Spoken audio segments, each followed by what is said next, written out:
Willits case was about disability access to the public sidewalk and crosswalk system in the city of Los Angeles. And it was brought on behalf of a class of 280,000 people with mobility disabilities. There were very few parts of that pedestrian right-of-way, as we call it, that were compliant with the Americans with Disabilities Act. When we filed the case, 80% of the corners didn't have any curb ramp at all. There's about 10,750 miles of public sidewalk in LA. Since the passage of the ADA, they had maintained and repaired about 10% of it. What you'd see is these incredible sections where the tree roots had just completely uplifted big pieces of sidewalk.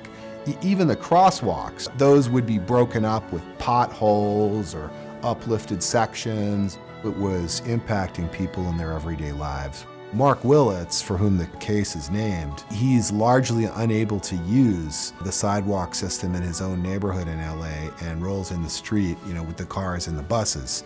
It was very difficult and remains very difficult for people to do very basic things. That really cuts you off from being able to just go out and about in your neighborhood. That's an experience that I think most people have and take for granted. I'm a wheelchair user myself. I suffered a spinal cord injury when I was 16 playing sports. I'm very familiar with the freedom that comes from just going out for a walk. That's a very basic and I think necessary experience for people that was being taken away from them.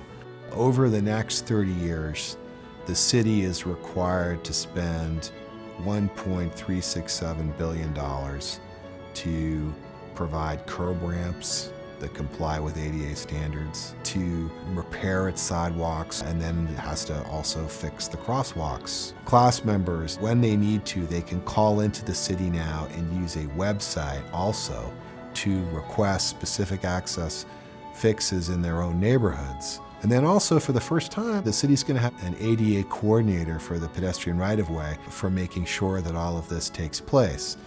The significance and the importance of the Willits case is that it's going to make the city more socially integrated between disabled and non-disabled persons. It's going to increase equality of opportunity for people with mobility disabilities. It's going to make the city a lot more safe, and so it's going to create a lot of freedom for people that way that they just don't have right now. In the broader social and legal landscape, this shows that the ADA's promises of equality and accessibility and independence and dignity for people with disabilities can be made real.